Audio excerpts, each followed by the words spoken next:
Hi there. What we have here is a vintage 1987 IBM PS2 Model 50. It's been in my family since 1987 when we purchased it brand new.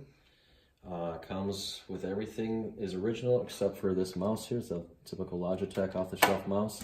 But everything else you see here is original when we purchased it back then. You have the original boxes.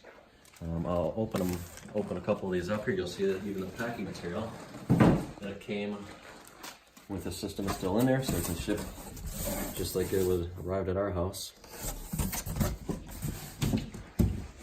That's for the printer. This is for the main system. Just a bunch of these little plain pieces that go in the corner. The bag goes around the system. Take you over to the printer. Oh, actually, there's one other thing here. This is the original packing list that came with it with the system. Paid almost $3,900 back then. Okay, this is the IBM Proprinter X24. It's a dot matrix printer, as I recall. I'll turn it on here. As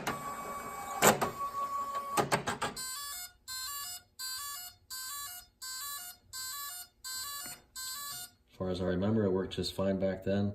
Hitting the feed button to feed the paper through. Comes with a couple ribbons. I have no idea if they're any good anymore. They're used, but they probably dried out even if they were good by now. Over here you see the operating manual, user guide here for DOS 3.3.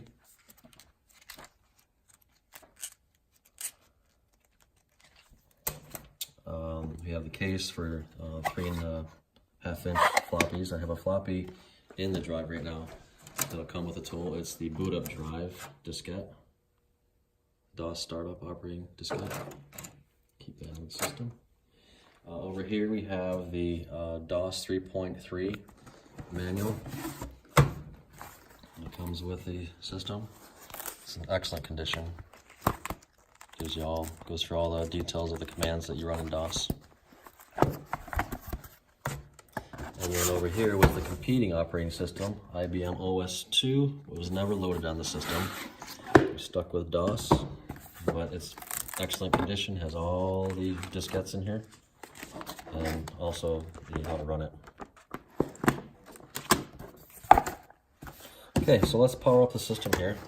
We've been powering it up a few times here since we took it out of the box, and we were running into an error when we were powering it up. It's a 162 error. We did a little research on Google, and it states that it was a battery. Need to change the battery, onboard battery, and we haven't done that, but so we'll leave that up to you to do. But to bypass it, you just put your finger on F1, which I'm going to do when I turn this on here. Oh, I have to turn the monitor on first. There we go. Here's the monitor. Powering it up. I'm going to hit F1, keep my finger on it to bypass the 162 error that's going to come up and get to the main root directory.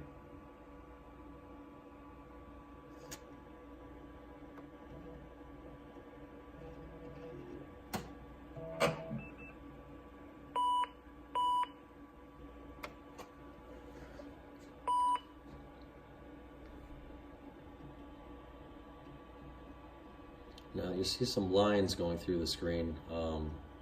It's a typical, it's just a standard VGA monitor on here, but you probably want to replace it if you plan on using it. But this monitor works just fine. It's just has some lines going through this way.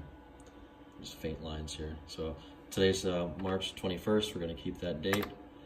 Just keep the time. And now we're into the A drive. I'm going to type directory dir. See what's on the floppy drive there. Okay, I'm going to change it to C drive. You can see what's on the hard drive.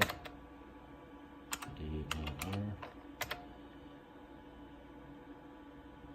Okay, you notice it has a Windows directory on there. I believe it was Windows 3.0. We powered it up.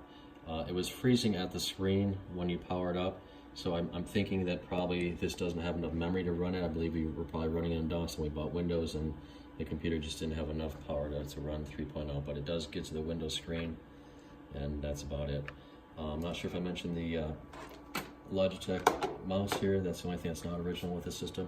I'm going to go over here and I'm going to power up the B drive to show that that works too.